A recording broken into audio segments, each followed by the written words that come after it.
This is 6:30. I can be starting recording.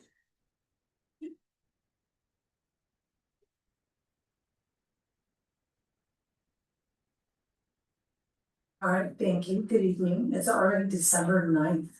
And the month is going by quickly, but it is 6:30, time to call our city council meeting to order. If you could do roll call, please. Council Source. Present. Council Roden. Here. Council Waller. Present. Mayor Swartz. Present. Council Martin Willis is excused. Council Morton. Present. Council Ford. President, can I make a quick announcement, Myra? I just want to tell people, so in case they see me run away, I'm not running away from the council meeting, but there's an emergency homeless lines meeting at 7 p.m. tonight, and if I'm required for a vote, they're gonna text me and I'm just gonna go through the back door and take that. All right, thank you. Need to approve our meeting minutes from our last meeting on November 25th. Move to approve? Second. Do you have any questions, comments, further discussion? No, we'll do a roll call. Councilor Ford. Aye. Councilor Martin. Aye. Councilor Glover. Aye. Councilor Roden. Aye. Councilor Source. Aye. All right, thank you. We do have a visitor comment tonight, Vicky McCubbin.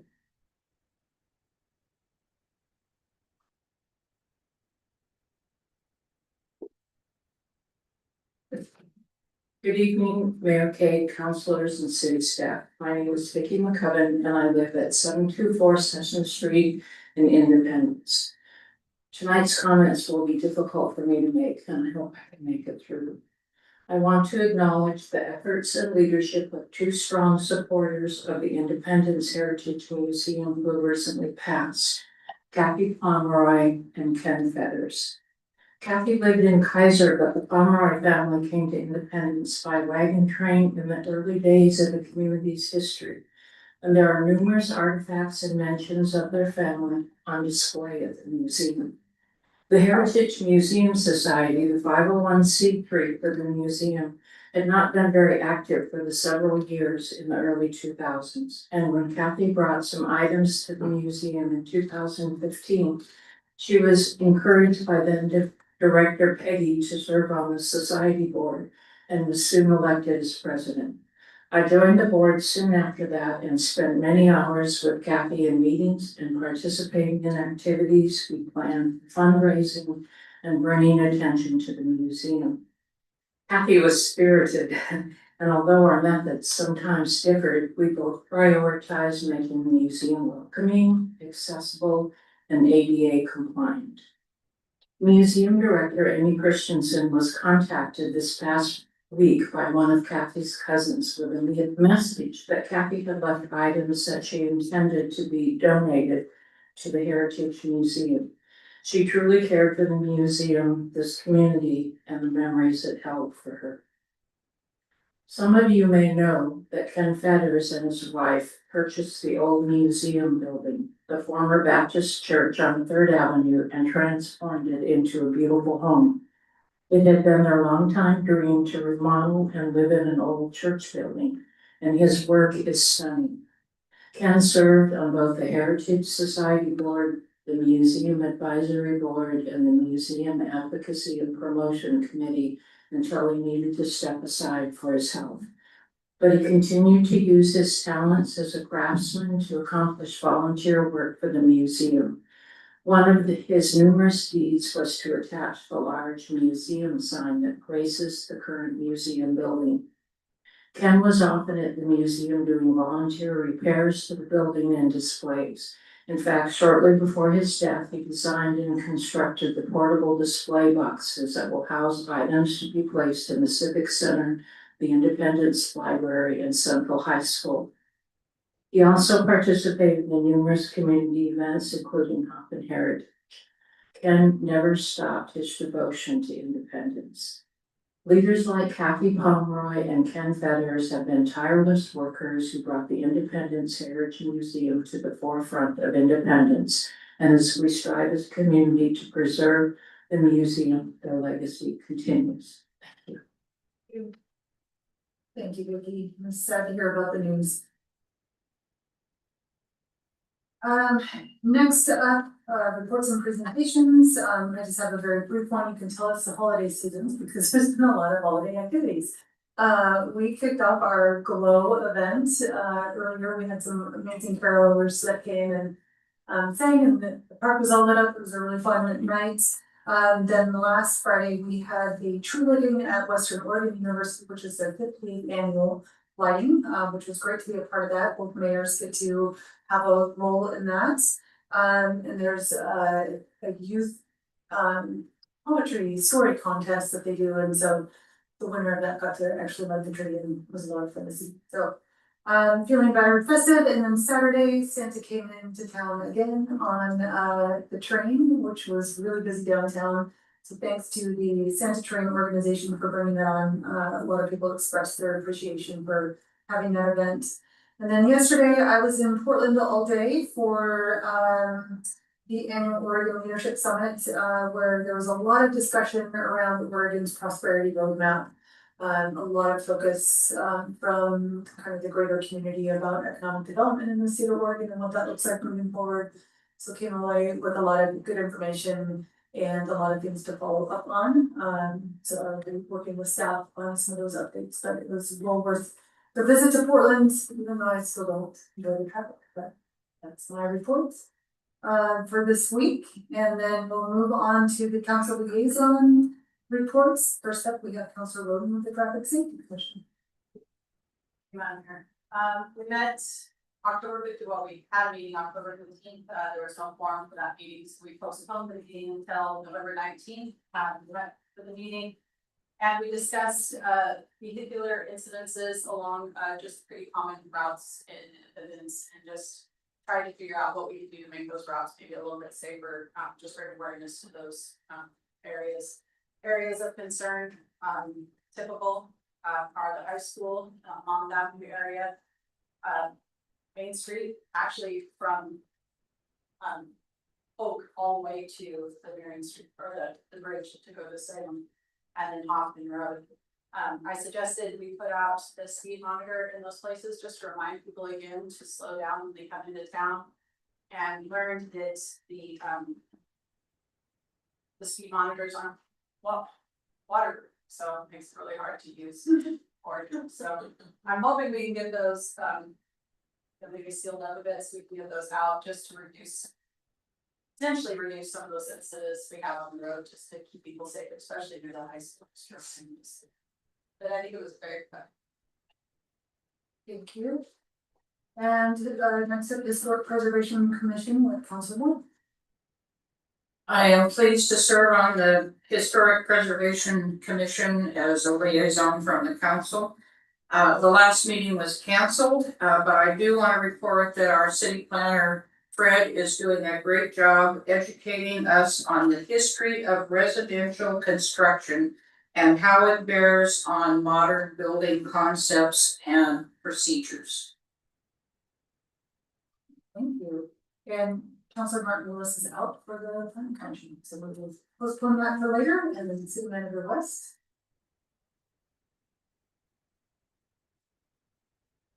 New microphones that were actually dug out of the back of the closet downstairs, so,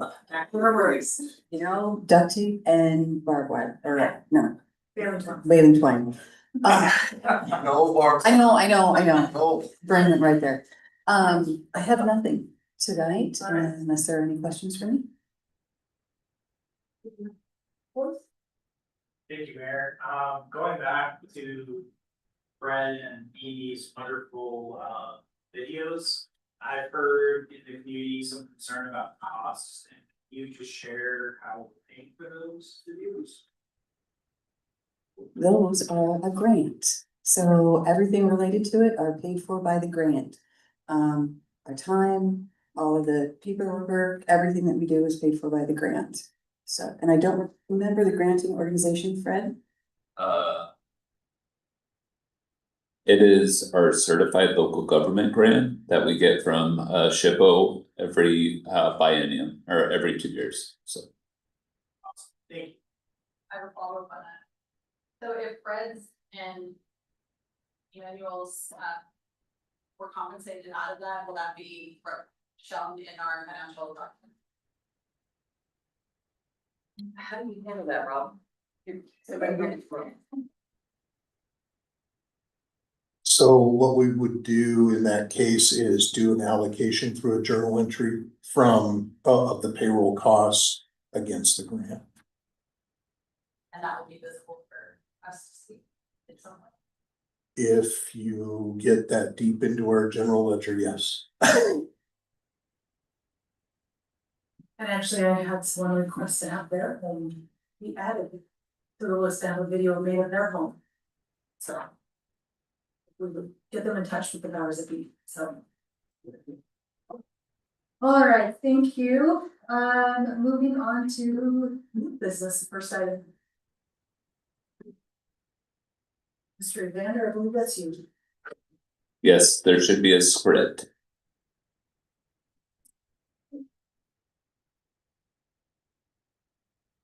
All right, this evening we will have a public hearing on the AX 2025-03, a request to annex, redesignate and rezone 12.65 acres at 6675 Corvallis Road, along with the portion of the Southern Pacific Railroad adjacent to the property. The city council will make a final decision on the proposal based on the complete record, including the testimony received at tonight's public hearing. These proceedings will be recorded. This hearing will be held in accordance with the land use procedures required by the city and state of Oregon. This is a type 3 legislative procedure. At the beginning of the public hearing, staff will present a staff report that identifies the applicable substantive criteria from the city's development code, comprehensive plan, and or state of Oregon statewide planning goals.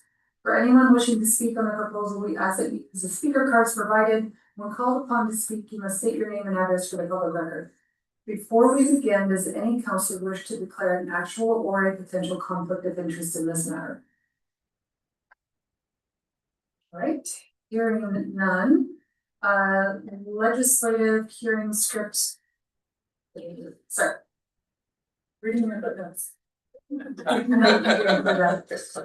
I will now open the hearing for AX 2025-03, a request to annex, redesignate, and rezone 12.65 acres at 6675 Corvallis Road, along with the portion of the Southern Pacific Railroad adjacent to the property.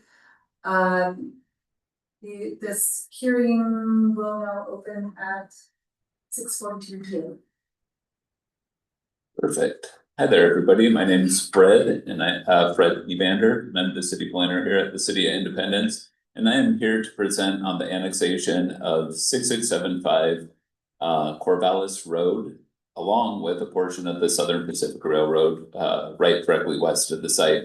This is a property that you folks, that the city recently acquired through the condemnation process. It is intended to accommodate the future surface water treatment plant. The property is intended to be brought into the city and then zoned with a public service designation. It would be a comprehensive plan designation of public. Basically, the annexation of the property is the next step to essentially develop the property. Bringing the property into the city allows us to control the development of the property. It also allows us to put our facilities in the property. If it's out in the county, we're not allowed to extend our facilities out into the county. So that's essentially what this project is intended to do. I went ahead and analyzed this in terms of the Oregon State Planning Goals, the Independence Comprehensive Plan, and Independence Development Code subchapters 11, 12, and 14. Those are included in the staff report. We have issued notice for this. We posted it in 3 or 4 prominent locations in the city, as we're required to do by state law.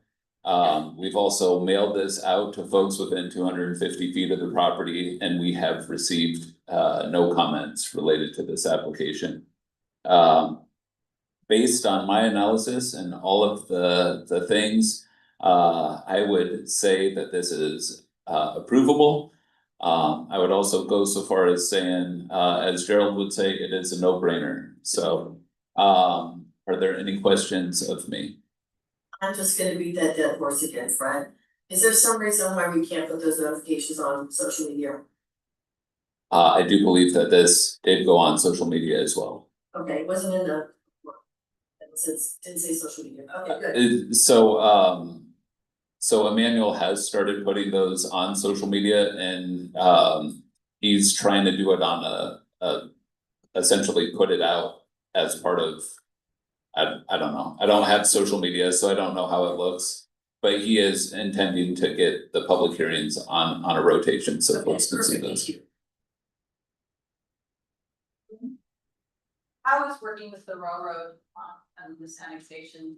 Do we have to do this before we can work with them, or do we work with them already and they're okay with us taking over? We did send this to it's actually the Union Pacific Railroad.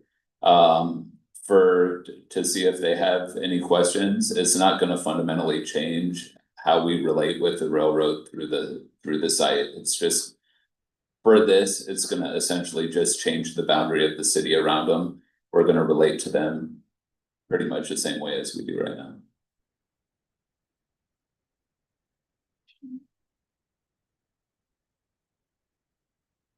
All right. Hearing none, and I don't believe we have any testimony tonight. Anything else to add? Any remaining questions, things to add? Perfect. I now declare the record and hearing closed at 6:46.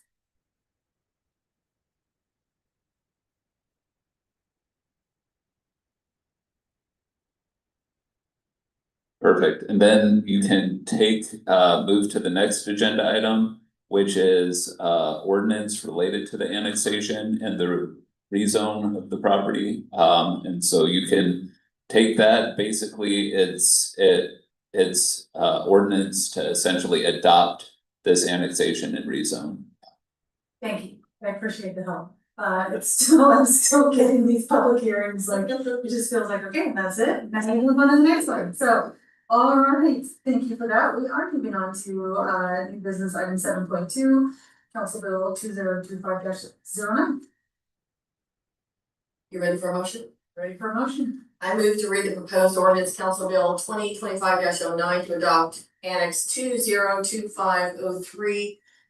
The text of which is contained in the council packet for the first time. Second. Thank you. We have a motion by Councilor Court, a second by Bear. Any further discussion? Let's take a vote. Council Source? Aye. Council Roden? Aye. Council Waller? Aye. Council Morton? Aye. Council Court? I Thank you. Motion passes.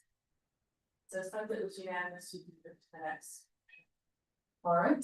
Oh, wait, I have to read. Annex 3, redesignate and rezone 12.65 acres at 6675 Corvallis Road along a portion of the Southern Pacific Railroad west of the property. I move to read the proposed ordinance Council Bill 2025-09 for the second time by title only. second. Thank you. We have a motion by Councilor Morton and a second by Councilor Court. Further discussion? Vote. Council Court? I Council Morton? Aye. Council Waller? Aye. Council Roden? Aye. Council Source? Aye. Thank you. Motion passes.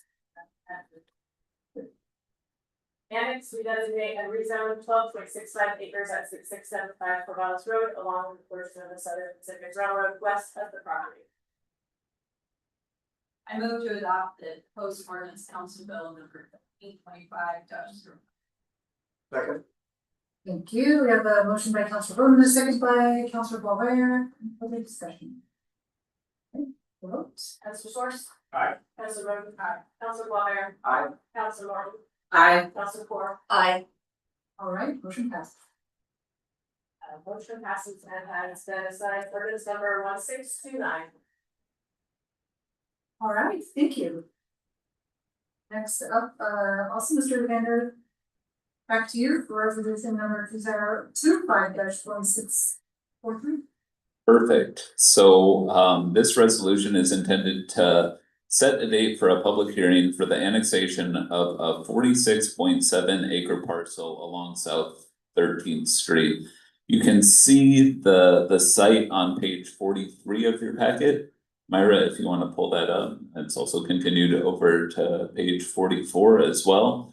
This resolution would not annex the property, it would just set a date for a public hearing to consider the annexation and zoning designation of the property.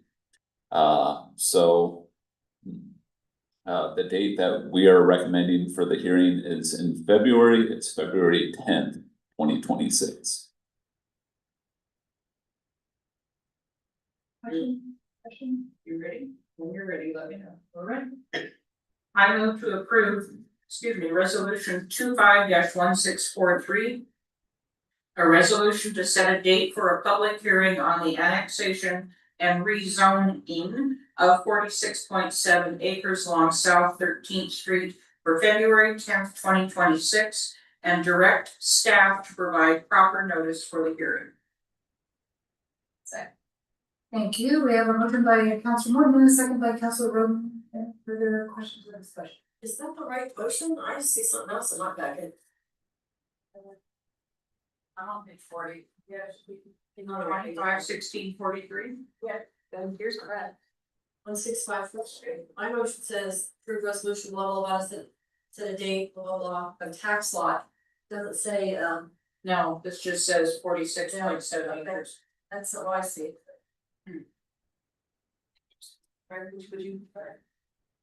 I think either one's fine, I'm looking at the suggested motion on the bottom of page 40, and if that's what you read, that's. Yeah. You can go if you want. Good thing I didn't read it. Alright. Alright, so we have a motion and a second. Do we have any further discussion? No, we will take a vote. Councilor Moore. Aye. Councilor Morton. Aye. Councilor Clauser. Aye. Councilor Roden. Aye. Councilor Soares. Aye. Thank you, motion passes.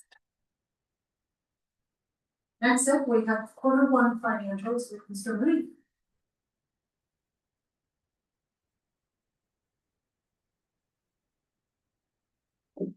Thank you, Mayor and Council. So tonight, we're here before you to present the Q1 financials for 2025-26. I can tell you what fiscal year my kids were born in, but I get so confused when we're doing the budget and financials. So I noticed on the staff report that our fine city manager gave me a new title, Finance Director Emeritus, which I think is Latin for used to be.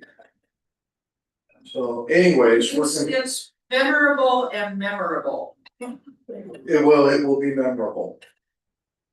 So go ahead and kick this off. Our public safety fee is the first item on our quarterly report, and to date, we've collected about $218,000, which is amazingly 25% of what we expect for the year, which makes sense when we're talking about the first quarter. Did we get an idea what that money's done so far?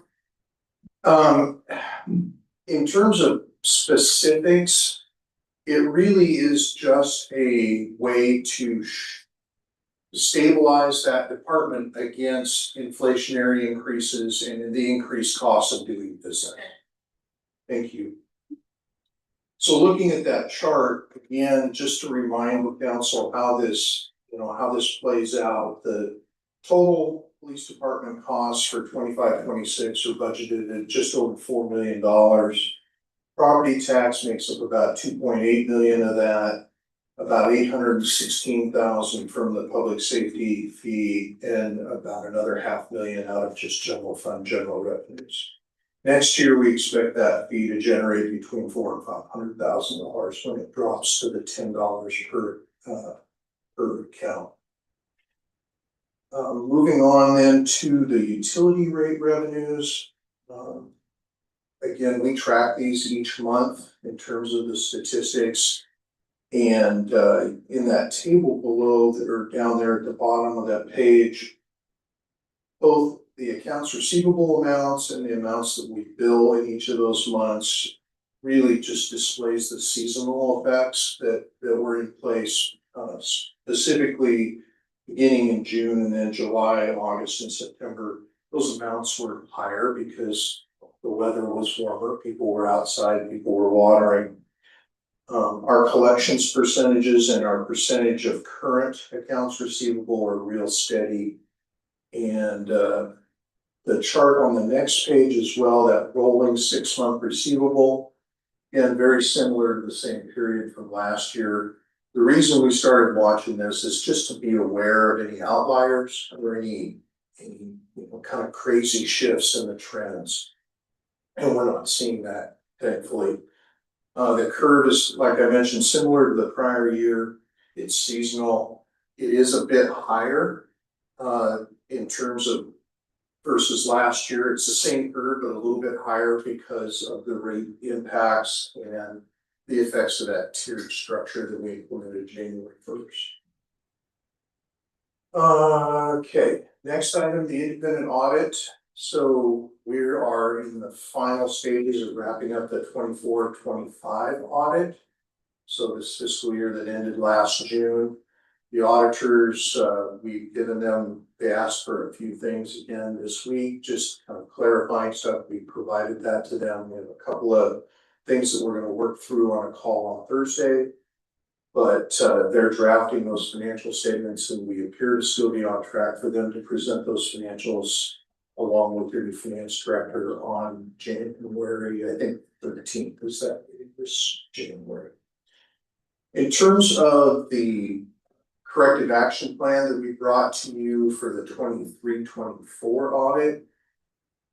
Attachment A in your packet shows that we have successfully completed all of those items. So we've worked to correct all of those findings. There's been some questions in the past about the city's debt, so we provided a debt summary on the in a table at the top of the next page. So what that shows is the original amount borrowed, what we expect to pay in both principal and interest during fiscal year 25-26, and the balance that we expect will be in place at the end of this fiscal year. Of note is that the Chase loan for the water rights has, I think, 3 payments left, and the museum loan has 4 payments left. And the 2017 Minette issue will be paid off in 26-27. Mr. Moody, you mean with the museum, you're talking about the mortgage? Yes. Okay. Yes, sorry. And the last item shown there, the 2025 Umpqua line of credit, which now should be the Columbia line of credit. We expect to pay that off with a lower interest loan obtained through the state here sometime, I would expect maybe before the end of the fiscal year. A question was asked, oh, I'm sorry, Counselor. Ask questions or just as is? Go ahead. So my question is, on here, I was trying to look over this pretty thoroughly. I don't see where our loan for the Civic Center is listed as a debt. So it's actually it'll be 1, 2, 3, 4, the 5th and 6th lines there. The 2016 full faith and credit for the Independent Civic Center. That's what the ICC designates. Does that help? Okay. The question was asked previously about Minette debt obligations and why there's so many of them when there was originally just one bond issue. Well, the original issue was done at an interest rate. I'm not sure what that interest rate was, but over time, portions of that original issue, portions, various maturities have been grouped and refinanced. In the municipal bond world, we call that a refunding, but it's basically like refinancing your mortgage. And so they were done in pieces, resulting in 3 different issuances. So that's why there seems to be more issues than there was originally. Hopefully that helps explain that. It does. Great. Next, the Urban Renewal Agency loan payments to the city. We listed those out by fund that they're due to, what the 25-26 payments are, what the balance of each one will be at the end of the 25-26 fiscal year, and we show the final maturity years there. Note that 9 of these interfund loans will be paid off over the next 3 years. What that'll do then is that'll help with cash flows in the Urban Renewal Projects Fund, which should allow for some acceleration of payments back to the general fund, as well as, well, there's been discussion in our technical assistance report from the consultants that you heard at the last meeting. The Urban Renewal Project Fund should be helping pay for things like the audit and administrative fees and administrative services provided by the general fund. And once we pay off some of these loans, that could allow for that. Yes, sir. Is the repayment structure compound, so when one loan is paid off, then that payment amount is moved or No. another? No. It's not currently structured that way. The Minnet receivable, I just, again, throw this in here to continue to keep that information in front of people. There's a typo there, it should be as of June 30th, 2025, not 26. We do have a reported receivable of just south of $8 million from Minnet. They continue to make their scheduled payments. We have budgeted for them to make their payments next fiscal year. And no amount of that loan has ever been written off. It's there. It's in our financial statements for GAAP reporting.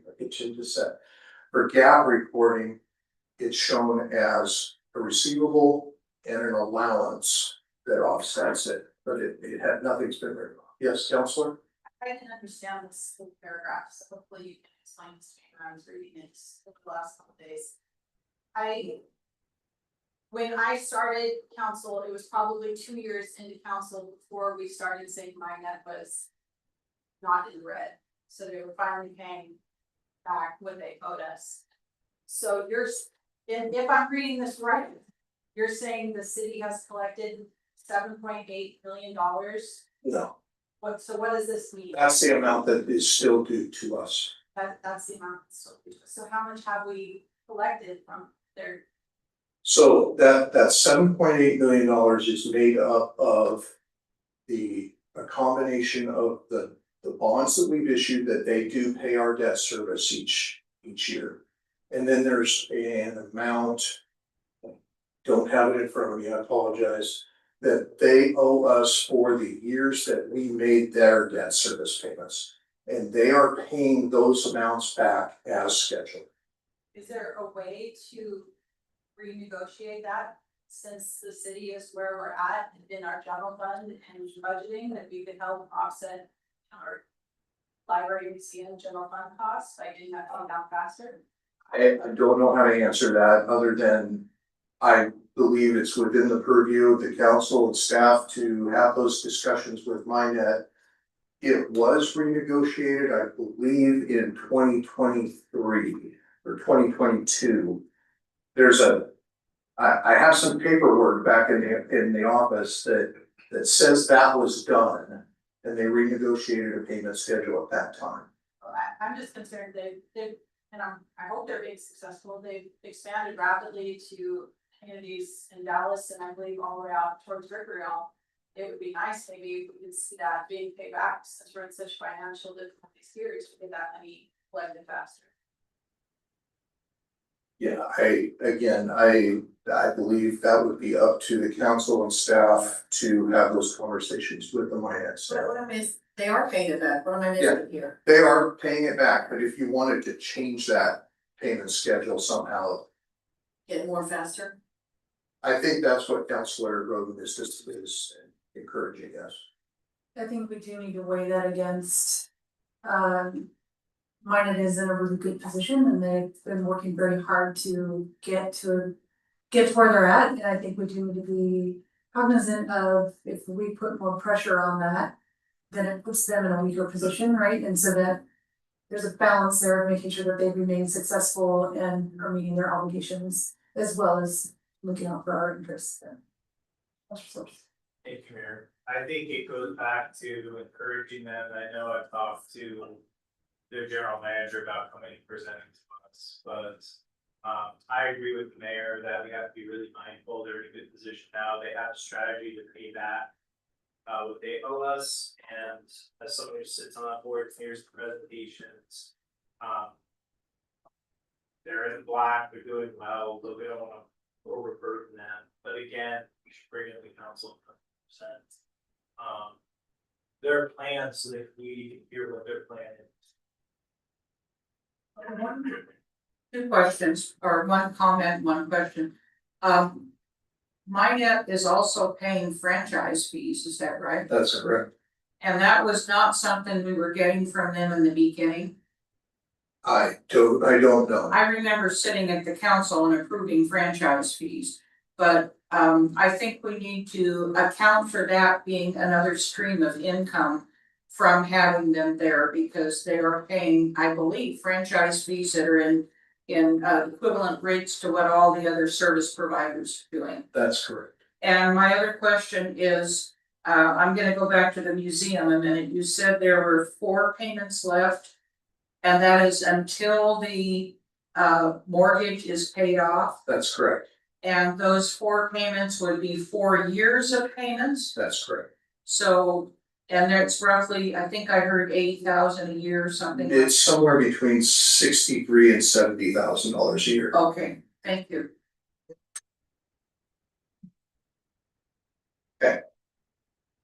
Just a couple more items. The master fee schedule is something that's been in front of you at a work session. We'll be coming back to you for another work session based on the input that we received from council. And then the 26-27 budget preparation. Yay. Budgeting is fun. Has kicked off. Basically, we've begun preparing the budget worksheets to send out to the departments. We're working on the personnel services projections currently and the revenue estimates and rolling forward that document. Lastly, I just wanted to comment real quickly on the financial statements. You get the budget to actuals by fund and department. Just 3 quick highlights. Property taxes came in November, so they're not reflected in these reports because these are through September. Through September, our spending appears to be in line with the budget across all departments and funds. Looked at those again today, don't have any concerns about being over budget at this point yet in any of those departments.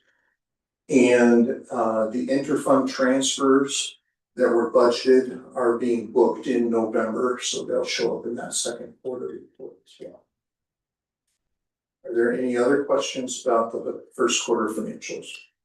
I would just like to say thank you. I have found these reports to be incredibly helpful, and I really appreciate getting these updates as we move throughout the year. Thank you. Yes, sir. I believe this is your last meeting with us. Yeah, I was gonna say something, just I want to thank the council for the last couple of years and for your support for our department and for the city. When I came in, I really wasn't sure what to expect. I think I told several of you that we were gonna earn your respect back. And I hope that we've done that over the last couple of years. We're leaving, I think, the place better than we found it. And you're in good hands with Amanda. And she will do a fine job for you. So thank you again for the last couple of years. You saved our tush. It was a team effort, so thank you.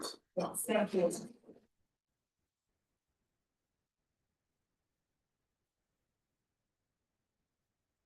Mayor, if I may, I'm gonna release my staff that are done if they choose to leave.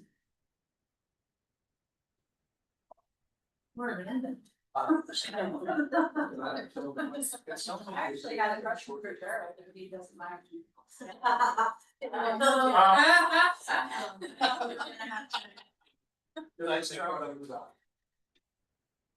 I actually. Because we haven't seen you, I know you've had a lot on your phone, sorry for. Oh, it's okay. Ken's had me up there sweating in my office. True.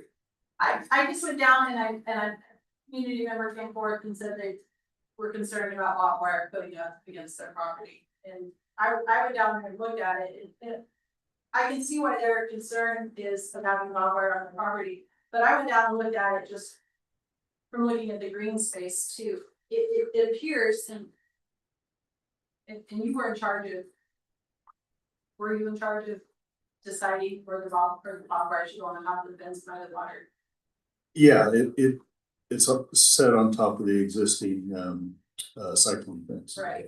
But there is, I noticed when I went down there, it seems to be a wedge of the cyclone fences, so we chose to put the barbed wire on top of the fence that borders exactly on the property, and then there's a wedge just to the west of it.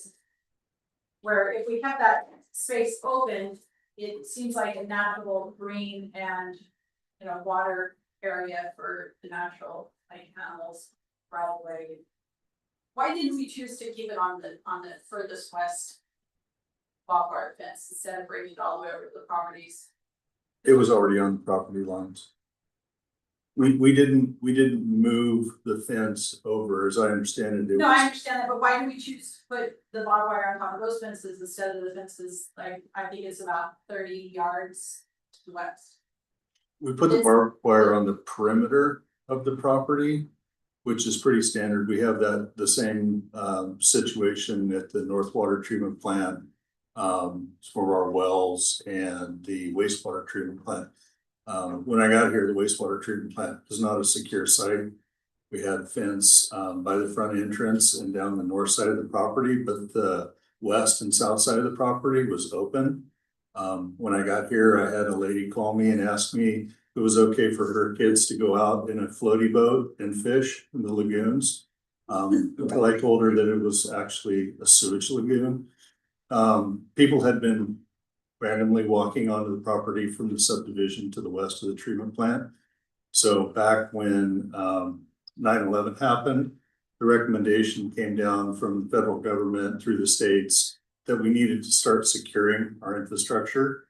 And that was to put the chain link fence and cyclone to make them not soft targets for somebody who wants to harm the community. So all we're doing now is catching up on stuff that probably should have been done over 20 years ago.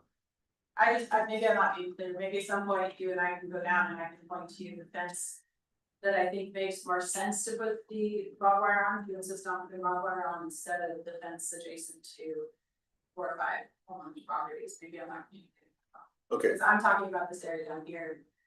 I totally agree with keeping the sewage ponds and stuff hard. But Gerald, I'm sorry. Oh, go ahead. The purpose of putting it at the perimeters is slow the intruder from getting to the actual facility, correct? Yeah, you want them on the property lines themselves. That's the whole intent of it, is to stop them at the property line. And it may give you some response time as well. Mr. Source? My question, and this is a question that comes with, or that Teenager West answered, that my apologies. But when I was reading in the statesman today about the Center Street Bridge project and the massive impacts it's had for us. I was wondering if we can have some kind of invitation to our partners at ODOT or have a presentation to our council about the project, how it would potentially impact our community based on maybe people are diverted to River Road and over our bridge, or potential backups that could impact our community to educate our community about this 4-year project that is gonna be starting. I'm not sure if that's a maintenance division one or if that's the bridge section. I can start with our maintenance area manager and ask them who's the best group. That pretty much all of the groups have a liaison that they come out and do public relations. So let me see if I can find out who that is and then schedule them to come to council at a future date. That works. Thank you. It seems like the project is really starting from the spring. But I think the earlier we communicate with our community to that, I would love it to not have angry emails after it's our sent. So. And a lot of times what we do too is we'll coordinate with Emmanuel and get the 2 PR groups together. And so they feed him regular information when there's an update that he can push out to the community. So yeah, we'll reach out to him. Really? Yeah. Cheryl, if you come, we'll ask questions. You're not just feel left out. We'll find I questions. was gonna sneak out. Well, it sounds like an entrepreneur can start up a water taxi business Yeah. between here and Salem. Yeah. Probably be quicker. I thought you were talking about the lagoon. No, we don't wanna encourage that, but between here and Salem. Yeah, yeah, That there you go. would be a good activity. All right, thank you. There are no more questions. Can I let my staff go home now? It's been a long day for them.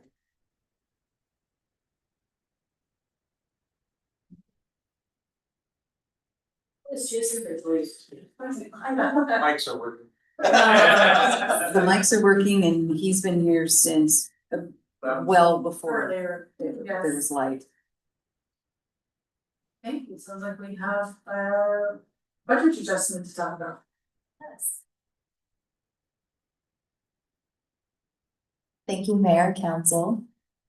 And I just wanna again thank Director Moody for all of the work he's done. I do consider myself very fortunate to be following you coming in here. And I feel like I'm off to a very good start, so thank you again. Hopefully you turned over all his passwords. Working on it. So really, this is, what I have tonight are a couple of housekeeping items. The first is budget adjustments. We had a few items that we need to address in our budget. The first being the purchase of the mobile phones for city council and mayor. Those are not something that were anticipated in the fiscal year 25-26 budget, and so we need to do an adjustment there. Amanda, I just wanna go on record and say that's a damn shame that we have to spend that money. It is. But it's good practice for public records, so we'll have those going forward. It looks like we're going to have to pull that $3,600 expenditure from contingency. The second item is the grant writer's salary. It looks like the budget allocation for the administration department to the general fund was something that was overlooked during the current year's budget process. So the allocated cost of $14,500 is going to have to be offset by contingency funds there as well. The next item, we did receive an unexpected refund of $3,448 from SAFE. That's related to our workers' compensation coverage. So our human resources director is going to be using that amount to provide training, get trained up and certified so she can train our staff as well. We can't spend it on Mr. Mookie's farewell party. He tried. He tried. HR scarfed it up. She did. And the last item here is just appropriations. The police department received grant funds for bulletproof vests for our officers and related to activities related to impaired driving, safety belt, speed, and distracted driving enforcement. So we just need to get that appropriated into our budget. Questions? Yeah, I do, Megan. I'm looking at the next form, the combined cash investment form. I'm just interested, only 40 cents was allocated to information services? Does that think worth the time? You know, it's just pushing a button on a spreadsheet. It is. It's just a percentage spread.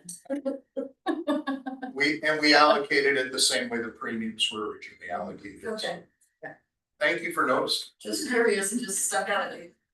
They're penny cups. There was no extra labor involved in the business, so You're taking donations. yes. If I can, so Counselor Brewer said that she's frustrated by the $3,600 and us getting cell phones. I'm frustrated by that too. I feel like if we would have had an open door policy and communicated better with people in our community, this would never have happened in the first place. I feel we've shut doors, isolated people and refused to speak, which meant we had people in our community who were forced to go to public records requests, and I just don't see the point of why we all need to have cell phones to begin with. I know city manager was just trying to explain it to me, but I still disagree with a lot of what I know the whole thing. I think this is $3,600. That's not the reason I'm disappointed in it. I'm disappointed in it that we were forced into a position to protect our personal privacy. Thank you for that. Further comments? Right. Well, this is an action item. Do we have a motion? I move that council approve resolution 25-1641 to amend the fiscal year 2025-26 adopted budget in accordance with the above noted recommendations that are within the document. Second. I have a motion by Councilor Morton and a second by Councilor Core. Any further discussion?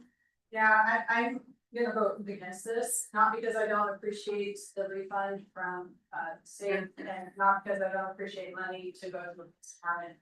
I think we could have gone without getting cell phones and being reluctant to talk to people in our community, and I think it would be great if we could fund our grants within our grant department.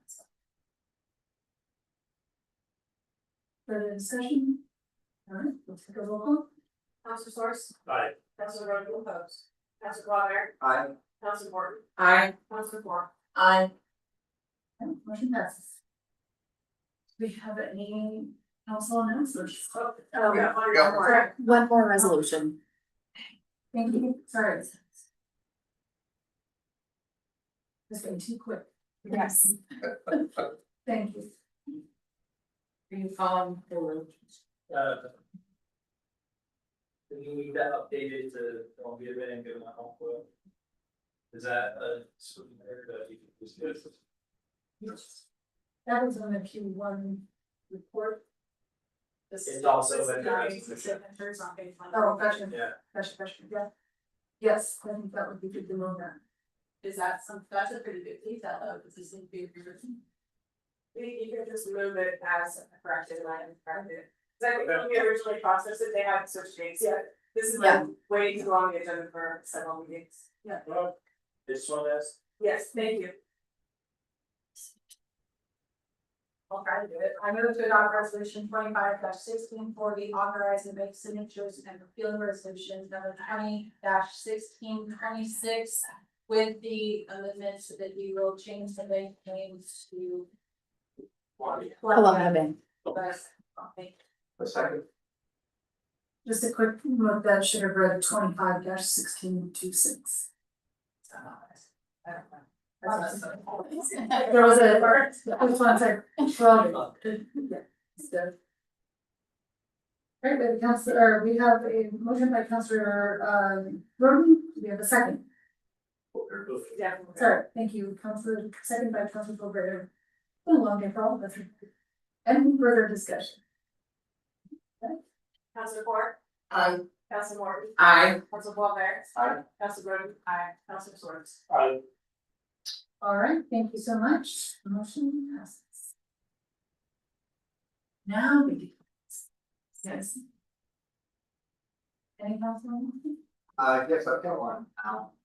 My wife and I are giving a coat drive in our coats go to Ellsberg Food Bank to boxes down here at the entrance to City Hall. There's also one at our office and also one at the grocery outlet. And then lastly, I'd just like to say thank you to Mr. Moody. You caused a lot of trouble in the last year. And I'm really thankful that you have, because you've uncovered a lot of things that nobody else found. And the foresight that City Manager West had to bring you back was just amazing. And so I'm really thankful of you for everything you've done and the trouble you've caused. You. Good trouble. Good trouble. Two announcements from the Independence Downtown Association. First of all, the Walk of Hearts has officially kicked off. The city has a poster and more posters will be distributed tomorrow. The deadline for ordering your heart is January 9th because there's some production time between then and February 1st when they get hung up on the light poles downtown. The cost is the same as last year. You will need to submit a new form this year. You can't just turn it in and say, right, same thing last year. Because those last year hearts are going bye-bye and they're going to become property of Ash Creek Art Center to do projects with. And the cost is $35 a piece or $65 for both sides. And if you buy both sides, you get to keep your heart. And we will have a heart delivery get together or a heart pickup party at least once, maybe twice. The other thing that the Independence Downtown Association is taking over the legwork for is the Love Local Scratch It campaign, which goes for the month of February.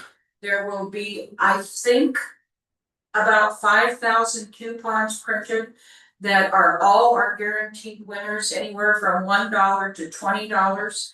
When you make a $5 or more purchase at a participating vendor or participating merchant, you get a free card to use at your next visit to any other or that particular participating merchant. And it's been a very popular program. Monmouth is going to run one concurrent, but not the same as. They are going to do also the discounts, but I'm not sure what their cards will look like. So the posters for that will be going up probably tomorrow. Well, they'll be going up at the end of the month. And that was what I know. Well, I think a quick note on the Downtown Association, the Walk of Hearts raises a lot of money to go towards the flower baskets, which are not supplied by the city, and that is a huge impact on our downtown. They look amazing, and so it's a win-win. It is a win-win because those flower baskets cost right around $7,000. And that is extended from the original orders, which did not include Osprey Lane. And so there are flower baskets everywhere, and that is exactly what that money is dedicated for. Mr. Source? Yeah, I got a couple. One, reminder that the Monmouth Independence YMCA fundraiser is on West Irving University campus on Friday. Doors open at 5:30. I do not know if you can still get tickets. Maybe you can. Talk to the YMCA about that. Not sure. Yeah. And I just want to mention a situation that happened on campus last week. We had some folks who were in covered masks, covering their faces in all black, coming to campus. And their objective was to invoke fear to our campus community. And I just think it's really important at times when people are doing this stuff, that we come together as a community and support each other. And make sure that we reject hatred and division of any kind in our community and we stand up for each other. So our campus community has been really shaken by the incidents. And just think it's really important for us to just reflect and especially in the holiday season to reflect and think about how grateful we should be to be in a community that supports each other and to really make sure that we're there. And it was I do want to just say to the students that I know there's a lot of students who have a lot of concern and fear about what happened, but it was really beautiful how the students responded. They responded with speakers and microphones and saying holiday songs to drown out the hatred and division. And it was a good response to something that could have gone really, really bad. So just want to say that in the public forum and remind each other that we're stronger too. So they bring it. Any further announcements? All right, with that, meeting is adjourned. Thank you. Yeah. Oh.